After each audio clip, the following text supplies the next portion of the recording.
Là, il la compresse. Oui. Et puis, si elle est enceinte, elle va le ressentir. Si elle est enceinte, ça ne passe pas. Ça passe pas. Ça passe pas. Si elle est enceinte. Si elle n'est pas enceinte, ça passera tout de suite. Si elle est enceinte, ça va passer. Ce sont les petites astuces. Bon, aujourd'hui, avec la modernisation, on a des tests de grossesse. Vous pouvez prendre en 5 minutes, vous avez votre résultat. Mais pour celui qui veut essayer cela, ça fonctionne très bien. Tout de suite, vous utilisez l'ail comme ça et vous avez des résultats. Voilà. Donc, les asthmatiques peuvent utiliser de l'ail correctement. Les hypertendus devraient en faire une consommation quotidienne. Et il y a un peuple qui se trouve du côté du Tibet, les Hunza.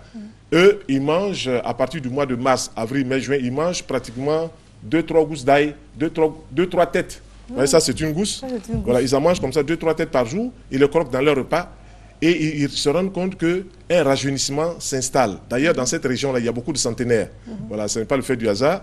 On peut, nous aussi, en ville ici, l'essayer, en dépit même du fait qu'il y a beaucoup de pollution. On peut régulièrement introduire 2-3 morceaux d'ail dans sa nourriture. Il ne faut pas les cuire.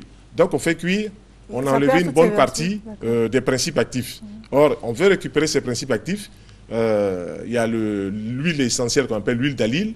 Ensuite, il y a des oligo-éléments, la silice, l'iode et tout ça, qui sont bons pour les os, qui sont bons pour la circulation. Dès qu'on va utiliser ces produits-là, on va faire du bien à tout son corps. Donc, une astuce, toutes les semaines, on prend 2 morceaux d'ail ou 2 cuillères à soupe d'huile, on mélange, on laisse au pied, puis on se frotte tout le corps. Ça va embellir la peau, ça va donner une teinte particulière, et puis ça va nous renforcer au niveau de la fermeté de la peau. Voilà, quand les peaux commencent à relâcher, on peut le faire aussi. Ça va faire beaucoup de bien. Donc on écrase avec de l'huile. On écrase, on ajoute de l'huile et puis on s'enduit le corps avec. Oui, on peut s'enduire avec. Et puis, c'est un petit secret aussi. Quand vous êtes attaqué par les forces...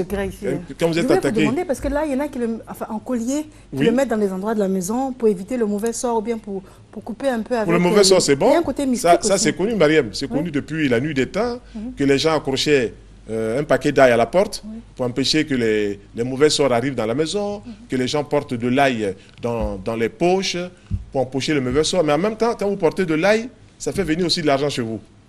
Donc, c'est un bulbe de bonheur. Voilà. Voilà. En même temps que vous vous protégez contre le mauvais sort, en même temps, vous créez les conditions pour que la matière arrive chez vous, que les finances arrivent chez vous. Voilà. Donc, mettre 1 ou 2 morceaux d'ail dans les poches, ce n'est pas mauvais. Ça permet de réaliser cela aussi. Voilà. Voilà ce qu'on peut dire en gros sur l'ail. Mais il faut mettre dans tous les repas de l'ail. Moi, je m'amusais il y a 15 ans en arrière, avec les patients qu'on rencontre, j'évite de les gêner avec l'odeur, mais sinon, j'en mangeais pratiquement. Puis les gens disent, mais docteur, toi, tu restes toujours jeune. Et oui, si on mange de l'ail, on va rester jeune.